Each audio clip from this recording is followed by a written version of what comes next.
Hello दोस्तों, खोज channel में आपका स्वागत है। खोज चैनल हमेशा की तरह आज भी आपके लिए इंटरेस्टिंग प्रसंग लेकर के आया है। उस प्रसंग का नाम है श्री भीष्म पितामह जी। तो दोस्तों चलते हैं प्रसंग की तरफ। लेकिन हाँ, यदि अभी तक आपने चैनल को सब्सक्राइब नहीं किया है तो कृपया पहले चैनल को सब्सक्राइब कर लें और वीडियो को लाइक भी अवश्य करें। दोस्तों, भक्त शिरोमणि पितामह भीष्म महाराज शांतनु के औरस पुत्र थे और गंगा देवी के गर्भ से उत्पन्न हुए थे। बालक का नाम देवव्रत रखा गया। दासराज के द्वारा पालित सत्यवती पर मोहित हुए धर्मशील राजा शांतनु को विषाद युक्त देखकर युक्ति से देवव्रत ने मंत्रियों द्वारा पिता के दुख का कारण जान लिया और पिता की प्रसन्नता के लिए सत्यवती के धर्मपिता दासराज के पास जाकर उसकी इच्छा अनुसार राज सिंहासन पर न बैठने और आजीवन ब्रह्मचर्य पालने की कठिन प्रतिज्ञा करके पिता का सत्यवती के साथ विवाह करवा दिया। दोस्तों, देवताओं ने देवव्रत पर पुष्प वृष्टि करते हुए उनका नाम भीष्म रखा। पुत्र का ऐसा त्याग देखकर राजा शांतनु ने भीष्म को वरदान दिया कि तू जब तक जीना चाहेगा तब तक मृत्यु तेरा बाल विवाह का न कर सकेगी। तेरी इच्छा मृत्यु होगी। वीर मूर्ति क्षत्रिय कुल संहारक परशुराम जी से इन्होंने शस्त्र विद्या सीखी थी। भीष्म जी ने दुर्योधन की अनीति देखकर उसे कई बार समझाया था, पर वह नहीं समझा। और जब युद्ध का समय आया तब पांडवों की ओर से मन होने पर भी भीष्म ने बुरे समय में आश्रयदाता की सहायता करना धर्म समझकर कौरवों के सेनापति बनकर पांडवों से युद्ध किया।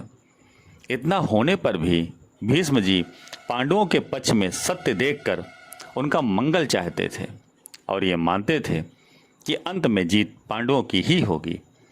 भीष्म जी ज्ञानी, दृढ़ प्रतिज्ञ, जितेंद्रिय और अप्रतिम योद्धा होने के साथ ही भगवान के अनन्य भक्त थे। महाभारत युद्ध में शिखंडी के सामने बाण न चलाने के कारण अर्जुन के बाणों से बिंधकर भीष्म सरसैया पर गिर पड़े और उत्तरायण की प्रतीक्षा करते हुए अंत तक सरसैया पर ही पड़े रहे। युद्ध समाप्त हुआ। धर्मराज का राज्याभिषेक हुआ। एक दिन युधिष्ठिर भगवान श्री कृष्ण के पास गए तो देखा कि भगवान ध्यान मग्न हैं। यह देखकर आश्चर्यचकित धर्मराज बोले, प्रभु आप किसका ध्यान करते हैं? भगवान ने उत्तर दिया, धर्मराज सरसैया पर सोते हुए नरसार्दुल भीष्म मेरा ध्यान कर रहे थे। उन्होंने मुझे स्मरण किया था, इसलिए मैं भी भीष्म का ध्यान कर रहा था।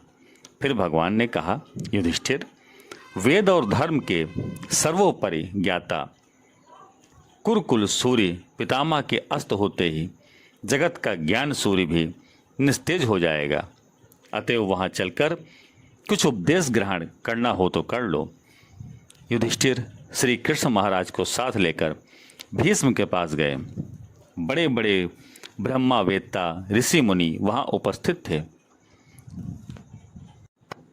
भीष्म ने भगवान को देखकर प्रणाम स्तवन किया। भगवत प्रसाद से भीष्म के शरीर की सारी वेदनाएं उसी समय नष्ट हो गईं। उनका अंतःकरण सावधान और बुद्धि सर्वथा जागृत हो गई।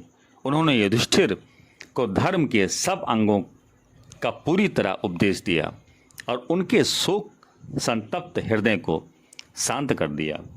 तो दोस्तों, आज आपको ये प्रसंग कैसा लगा? प्रसंग यदि पसंद आया हो तो कृपया चैनल को सब्सक्राइब और वीडियो को लाइक एवं शेयर अवश्य करें। धन्यवाद। जय हिंद, जय भारत।